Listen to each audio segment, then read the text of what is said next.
Stock অবজারভারের পক্ষ থেকে সবাইকে শুভেচ্ছা জানিয়ে শুরু করছি আজকের আলোচনা। আজকে আমরা ইন্স্যুরেন্স সেক্টর এবং এই সেক্টরের কিছু গুরুত্বপূর্ণ স্টক নিয়ে আলোচনা করব। দীর্ঘদিন পর ইন্স্যুরেন্স সেক্টরে কিছুটা মোমেন্টাম আজ লক্ষ্য করা যায়। সো টেকনিক্যাল গ্রাউন্ড থেকে বিশ্লেষণের মাধ্যমে আমরা তুলে ধরব এই সেক্টরটির বর্তমান অবস্থান, এই সেক্টরটি র্যালিতে যেতে কতটা সক্ষম, আর নতুন করে যারা এই সেক্টরে ইনভেস্ট করেছেন কিংবা ইনভেস্টমেন্ট করবেন চিন্তা করছেন, এই সেক্টরে নতুন করে এন্ট্রি নেওয়া কতটা যুক্তিযুক্ত। আর একই সাথে এই সেক্টরের কিছু গুরুত্বপূর্ণ stock Asia insurance, Bangladesh national insurance, সেনা কল্যাণ ইন্স্যুরেন্স, প্রগতি ইন্স্যুরেন্স এবং সোনার বাংলা ইন্স্যুরেন্স নিয়ে আমরা বিস্তারিত আলোচনা করব। সো বন্ধুরা, আলোচনাটি শেষ পর্যন্ত শুনতে থাকুন। আর আলোচনাটির শুরুতে আমি রিকোয়েস্ট করব, ডিসক্লেমার অংশটি আপনারা ভালো করে পড়ে নেবেন। পুঁজিবাজার ঝুঁকিপূর্ণ। আপনার কোনো পার্সোনাল বাই এবং সেলের কারণে আপনি যদি ক্ষতিগ্রস্ত হয়ে থাকেন, সে দায় স্টক অবজারভার বহন করবে না।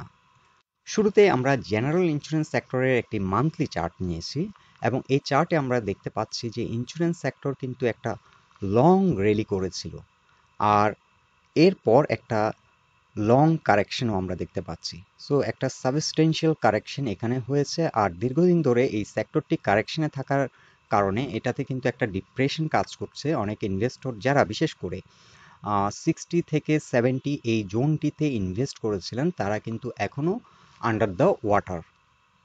এখন আমরা হোল র্যালি থেকে যদি এই যে কারেকশনটি হয়েছে, সো এই রিট্রেসমেন্টটা আমরা দেখতে পাচ্ছি যে অলমোস্ট 61%-এর কাছাকাছি এসে এখানে এই পয়েন্টটাতে এসে কনসোলিডেট হচ্ছে 42.5। সো আমরা বলতে পারি যে এখানে ইন্স্যুরেন্স সেক্টর কিন্তু একটা স্ট্রং সাপোর্ট পাচ্ছে। এটি একটি মান্থলি চার্ট এবং এই চারটা ক্যান্ডেল চারটা মাসকে কিন্তু রিপ্রেজেন্ট করছে। সো এই জোনটাতে এসে কনসোলিডেট হচ্ছে এবং একই সাথে আমরা যদি ভলিউম বিবেচনা করি, আমরা দেখতে পাচ্ছি যে কারেকশনে যদি ভলিউম কমে যায় সেটা একটা ভালো দিক, মিন্স সেল প্রেশারটা কমে গেছে। এখন হয়তো বায়াররা একটা পজিশন নেবে এবং আমরা দেখতে পাচ্ছি যে মান্থলি চার্টে এটি 50 এক্সপোনেনশিয়াল মুভিং অ্যাভারেজের কিছুটা নিচে অবস্থান করছে। 50 এক্সপোনেনশিয়াল মুভিং অ্যাভারেজের পয়েন্টটি হচ্ছে 44, আর বর্তমানে এই সেক্টরটি অবস্থান করছে 43.5। আর বন্ধুরা, এটা কিন্তু মান্থলি চার্ট। মান্থলি চার্টে কিন্তু 50 এক্সপোনেনশিয়াল মুভিং অ্যাভারেজ একটি গুড এন্ট্রি পয়েন্ট। সো এই সেক্টরে বর্তমানে এন্ট্রি নেওয়ার জন্য ভালো একটি পজিশনে আছে। আমরা দেখতে পাচ্ছি সেল প্রেশারও কেটে গেছে, এখানে ভলিউম আমরা দেখতে পাচ্ছি ড্রাই, আর এখন নতুন করে একটা হয়তো পজিটিভ মোমেন্টাম ক্রিয়েট হবে। আমরা কিন্তু একটা আজকে কিন্তু কিছুটা সাইন আমরা দেখতে পেয়েছি, তবে আরও কিছুটা সময় নিতে পারে। এখন যেহেতু এখনও 40 এক্সপোনেনশিয়াল মুভিং অ্যাভারেজের নিচে আছে, এখনও কিছুটা সময় নিতে পারে। বাট এটা যদি এই সপ্তাহে আরও একটা ভালো ভলিউম নিয়ে এই সেক্টর যদি 44-এর উপরে অবস্থান করে, তাহলে কিন্তু ইন্স্যুরেন্স সেক্টর গতি পাবে এবং এই সেক্টরের বেশ কিছু স্টকে আবার নতুন করে একটা প্রাইস অ্যাকশন আমরা লক্ষ্য করতে পারি। সো আপনারা এটা ওয়াচ লিস্টে রাখতে পারেন। বর্তমানে ইন্স্যুরেন্স সেক্টর একটা খুব ভালো পজিশনে আছে এন্ট্রি নেওয়ার জন্য, এবং আশা করছি এখান থেকে একটা নতুন ড্রাইভ করবে, আর 50 এক্সপোনেনশিয়াল মুভিং অ্যাভারেজের উপরে উঠে এটা কিন্তু আরও গতিশীল হবে বলে আমরা ধারণা করছি। আর যারা যারা অনেক হাই পয়েন্টে, হাই প্রাইস পয়েন্টে আপনারা এন্ট্রি নিয়েছিলেন, আপনারা চাইলে আপনাদের স্টকগুলোকে এখানে অ্যাভারেজ ডাউন করতে পারেন। আর নতুন করে এন্ট্রি নেওয়ার জন্য তো এটা খুবই একটা সুইটেবল পজিশন আমরা মনে করি। Again, we are not giving you any kind of financial advice, এটা আমরা আমাদের ওপিনিয়ন শেয়ার করছি। আমরা টেকনিক্যাল প্যারামিটারে যেটা পাচ্ছি, লজিক্যালি আপনাদেরকে সেটা জানানোর চেষ্টা করছি। সো আপনারা যারা যারা বাই এবং সেল করবেন, তারা কিন্তু আপনারা নিজের দায়িত্বেই বাই সেলগুলো করবেন। এখন আমরা কিছু সিলেক্টিভ ইন্স্যুরেন্স নিয়ে আলোচনা করব। এই স্টকগুলো আসলে ইন্স্যুরেন্স সেক্টরে আগে খুব ভালো পারফরমেন্স করেছিল বিধায় আমরা এই স্টকগুলোকে চুজ করেছি। বিশেষ করে এই স্টকগুলো কিন্তু বরাবরই ভালো একটা পারফরমেন্স করেছে এবং রিসেন্টলিও এই স্টকগুলোতে মোটামুটি একটা মানি ফ্লো কিন্তু বৃদ্ধি পাচ্ছে। প্রথমত, এশিয়া ইন্স্যুরেন্স কিন্তু একটা মেজর কারেকশন হয়েছে। মেজর কারেকশন হয়ে এখানে ফ্লোর প্রাইসে এটি সাপোর্ট পেয়েছে, যদিও এটি একটি আর্টিফিশিয়াল সাপোর্ট। এখন একটা রিভার্সাল সিগন্যাল আমরা দেখতে পাচ্ছি, বাট ভলিউম এখনও সিগনিফিক্যান্টলি বাড়েনি। বাট এটি একটি মান্থলি চার্ট। আমরা যদি ডে চার্টে দেখি, আমরা দেখতে পাচ্ছি আজকে একটা ভালো ভলিউম করেছে, এবং ডে চার্টে এটি শর্ট টার্মের জন্য একটা আপ ট্রেন্ড আমরা দেখতে পাচ্ছি। আর উইকলি চার্টে আমরা দেখতে পাচ্ছি যে এটি 20 এক্সপোনেনশিয়াল মুভিং অ্যাভারেজের উপরে ওঠার একটা চেষ্টা করছে, এখান থেকে রিট্রেসড হয়েছে। সো এখান থেকে যদি এটি আরেকটু ভলিউম নিয়ে যদি এটা একটা ড্রাইভ দেয় এবং 52 উপরে যদি অবস্থান করে, এই স্টকটিতে আরও গতি আসবে এবং এটি হয়তো আরও ভলিউম নিয়ে সামনের দিকে এগিয়ে যাবে। সো ওভারঅল এশিয়া ইন্স্যুরেন্স কিন্তু ইন্স্যুরেন্স সেক্টরে one of the best performing stock, এবং এখান থেকে সাপোর্ট নিয়ে যেহেতু একটা নতুন ড্রাইভ দিয়েছে, আপনারা চাইলে এই স্টকটিকে আপনারা ওয়াচ লিস্টে রাখতে পারেন।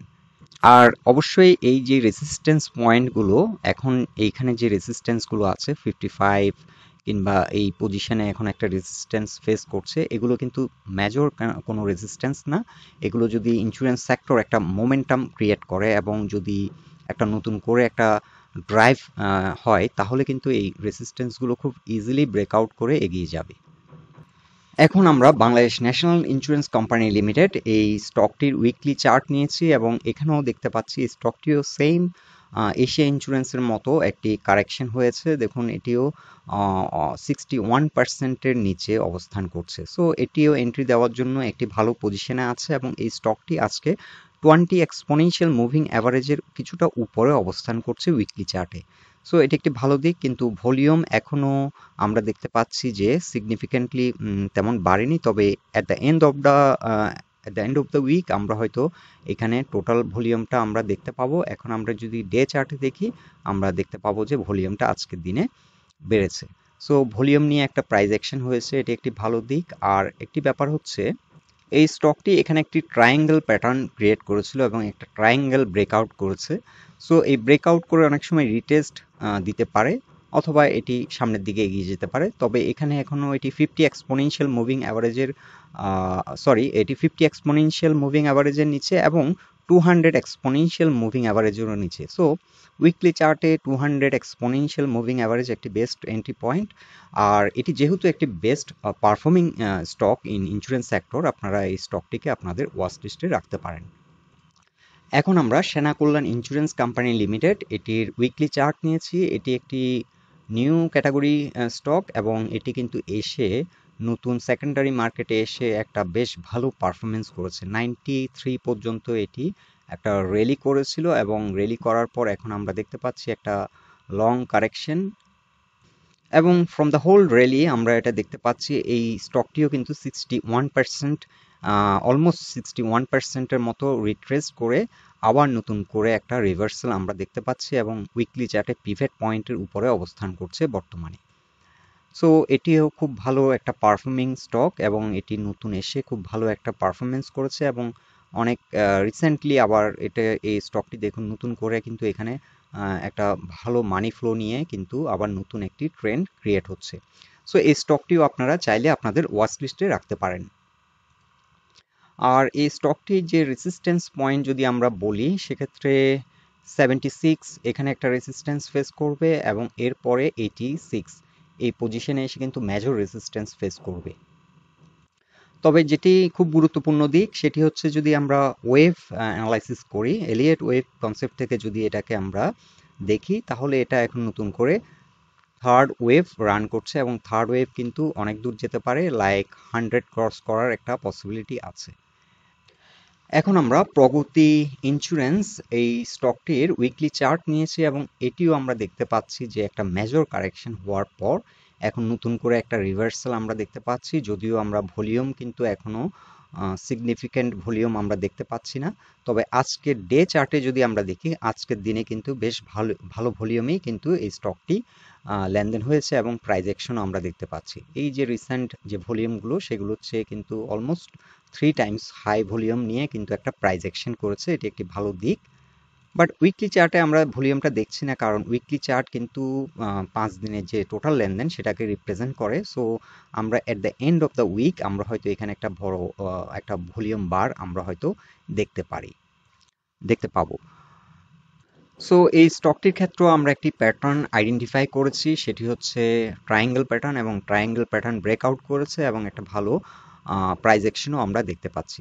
সো এই স্টকটির ক্ষেত্রে এখন একটা চ্যালেঞ্জ হবে 70.4, আর পরবর্তী রেজিস্ট্যান্স হবে 86 লেভেলে, এবং মেজর রেজিস্ট্যান্স হবে অফকোর্স 110। এটির কিন্তু একটা লং হিস্ট্রি আছে 131 পর্যন্ত। সো এই স্টকটি গ্র্যাজুয়ালি একটা ভালো পারফরমেন্স করবে বলে আমরা আশা করছি।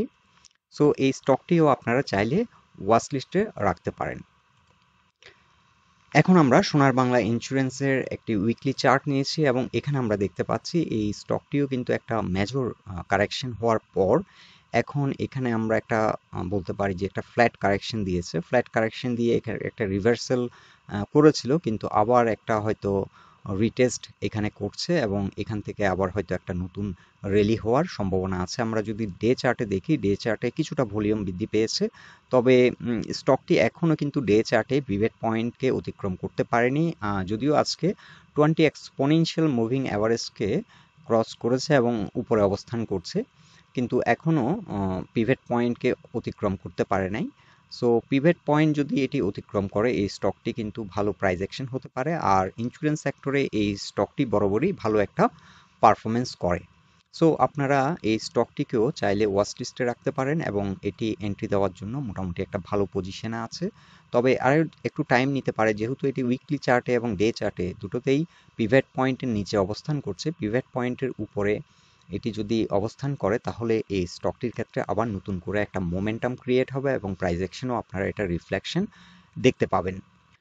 এছাড়াও আমরা যদি বলি এই সেক্টরের অন্য যে সকল পারফর্মিং স্টকগুলো আছে, তাদের মধ্যে আপনারা চাইলে অগ্রণী ইন্স্যুরেন্স, এটিকে আপনারা ওয়াচ লিস্টে রাখতে পারেন। এটিও খুব ভালো পারফরমেন্স মাঝে মাঝে করে। আর এছাড়া ফান্ডামেন্টালি যদি আমরা বলি ভালো স্টক, তাহলে পায়োনিয়ার ইন্স্যুরেন্স, গ্রিন ডেল্টা এবং রিলায়েন্স ইন্স্যুরেন্স, এই স্টকগুলো আপনারা চাইলে ওয়াচ লিস্টে রাখতে পারেন। সময় স্বল্পতার জন্য আমরা আসলে সবগুলো স্টক নিয়ে এখানে ডিসকাস করতে আজকে পারছি না। আমরা পরবর্তী আপডেটে আরও কিছু ভালো মানের স্টক নিয়ে আপনাদেরকে আপডেট দেব। সো পরবর্তী পোস্টে আপনারা আরও কিছু স্টক নিয়ে বিভিন্ন ইনফরমেশন পেয়ে যাবেন। সো বন্ধুরা, এটাই ছিল ইন্স্যুরেন্স সেক্টর এবং এই সেক্টরের কিছু স্টক নিয়ে আমাদের ফাইন্ডিংস। আপনারা আপনাদের মতামতগুলো আমাদেরকে কমেন্ট বক্সে জানাবেন। আলোচনাটি যদি ভালো লাগে অবশ্যই এই পোস্টটিকে লাইক দিন, আর বন্ধুবান্ধবের সাথে শেয়ার করুন। সবাই সুস্থ থাকুন, ভালো থাকুন। আজকের মতো এখানেই বিদায় নিলাম।